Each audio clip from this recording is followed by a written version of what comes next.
India ఫైనల్లో New Zealand పై నెగ్గిన India 4 వికెట్ల తేడాతో ఘన విజయం. ఉత్కంఠభరితంగా సాగిన మ్యాచ్లో 252 రన్స్ను ఛేదించిన బ్యాట్స్మెన్స్. ఇండియాకు ఇది 3వ ఛాంపియన్స్ ట్రోఫీ. టీమిండియాకు శుభాకాంక్షలు తెలిపినటువంటి ప్రధాని మోడీ. నిన్న మొత్తం క్రికెట్ ఫియర్ నిన్న చూడాలి, మొత్తం ట్యాంక్ బండి మీద మొత్తం నిండిపోయారు. అది గెలవంగానే ట్యాంక్ బండి మొత్తం నిండిపోయి సంబరాలు చేసుకున్నారు. దిల్సుఖ్ నగర్, ఛత్రపురి ఆ ప్రాంతంలో అయితే కొంతమంది మీద లాఠీ చార్జ్ చేసిరంట పోలీసు వాళ్ళు. నిన్న వీడియోలు కూడా బయటకు వచ్చినాయి నైటు. కరీంనగర్లో కూడా కొంతమంది మీద లాఠీ చార్జ్ చేసిరంట పోలీసు వాళ్ళు. ఈ విషయాన్ని బీజేపీ పార్టీ వాళ్ళు ఏమంటారు దాన్ని పైదాకా తీసుకుపోయారు.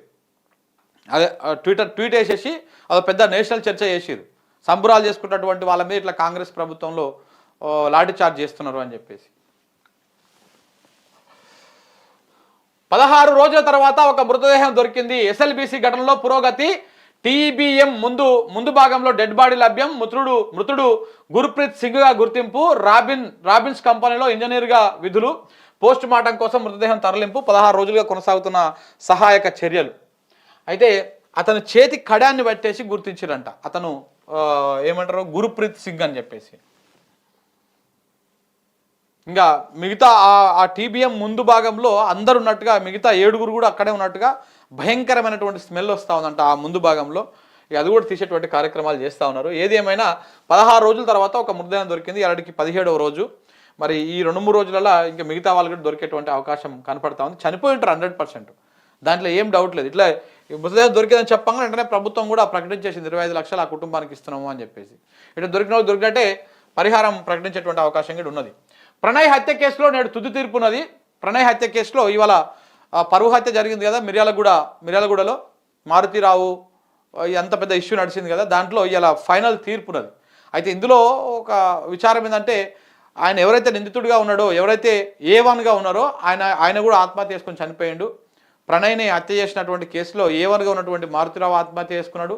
మిగతా వాళ్ళు ఉన్నారు, సుఫారు తీసుకున్నటువంటి వాళ్ళు అందరూ ఉన్నారు. మరి వాళ్ళకి ఎలాంటి శిక్ష వేస్తుంది కోర్టు, నాంపల్లి స్పెషల్ కోర్టు ఎలాంటి శిక్ష వేస్తుంది అనేది వేచి చూడాల్సి ఉంది. ఇవాళ దానికి సంబంధించినటువంటి తీర్పు రాబోతా ఉన్నది. రేపు బీఆర్ఎస్ఎల్పీ సమావేశం. బీఆర్ఎస్ అధినేత కేసీఆర్ అధ్యక్షతన మధ్యాహ్నం 1 గంటకు మీటింగు. హాజరు కానున్న ఎమ్మెల్యేలు, ఎమ్మెల్సీలు. అసెంబ్లీలో అనుసరించాల్సిన వ్యూహం పైన చర్చ, ఇతర అంశాలపైన దిశానిర్దేశం చేయనున్నటువంటి అధినేత. ఇవి ఎమ్మెల్సీ ఇప్పుడు ఏమంటారు, ఇప్పుడు బడ్జెట్ సమావేశాలు ఉన్నాయి నెక్స్ట్. ఈ బడ్జెట్ సమావేశాలకు కేసీఆర్ హాజరవుతా ఉన్నాడు.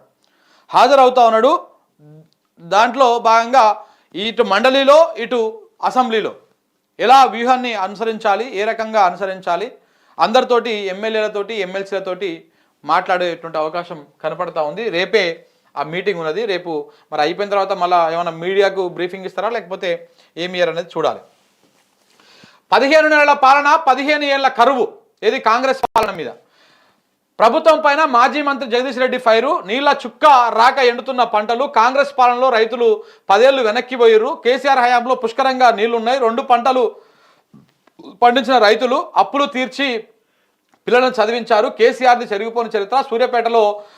సూర్యాపేట జిల్లాలో ఎండిన పంటలను పరిశీలించిన జగదీష్ రెడ్డి నిన్న అక్కడ పంటలను పరిశీలించుకుంటా 15 నెలల కాంగ్రెస్ పాలనలో 15 ఏళ్ళు వెనకపోయింది తెలంగాణ రాష్ట్రం అని చెప్పేసి, 15 ఏళ్ళ కరువు వచ్చిందని చెప్పేసి నేను ఆయన మాట్లాడడం జరిగింది. దానికి సంబంధించినటువంటి వార్త.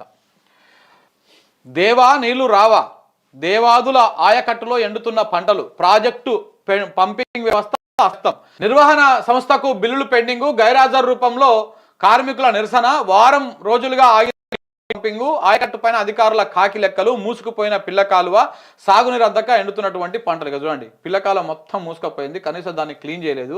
ఇలా నీళ్లు పంపించినా కానీ నీళ్లు ముందుకు పోయేటువంటి అవకాశం లేదు. దేవాదుల కింద ఆయకట్టు మొత్తం ఎండిపోతా ఉన్నది. మన రేవంత్ రెడ్డి గారేమో అద్భుతంగా ఉన్న తెలంగాణ ముందుకు పోతున్నదేమో రేవంత్ రెడ్డి గారు చెప్తారు. ముఖ్యమంత్రిపై కాంగ్రెస్ హైకమాండ్.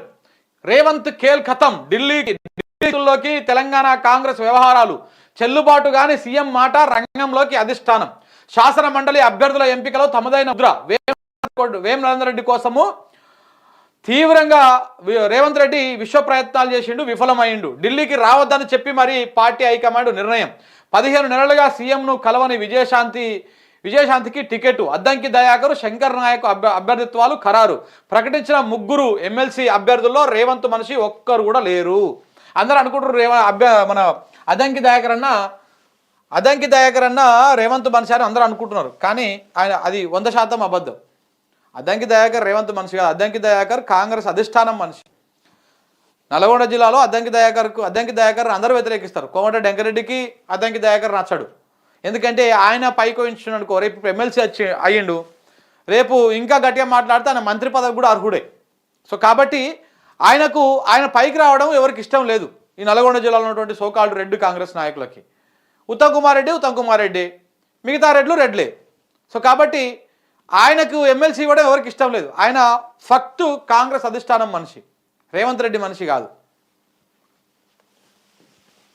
ఇంకా విజయశాంతి గురించి మనం ఇంతకుముందుకే చెప్పుకున్నాం కదా. ఇట్లా రేవంత్ రెడ్డి ఇచ్చినటువంటి ఈ లిస్టుని పక్కన పెట్టేసి ఆ మాటను లెక్కకు తీసుకోలేదు.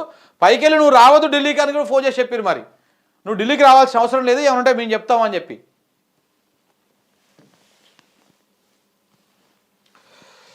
కాంగ్రెస్లో రేవంత్ ఆట ముగిసినట్టేనా? ఇటీవల పరిణామాలకు తోడు తాజాగా ఎమ్మెల్సీ అభ్యర్థుల ప్రకటనతో ఇదే విషయం సుస్పష్టం అవుతున్నది.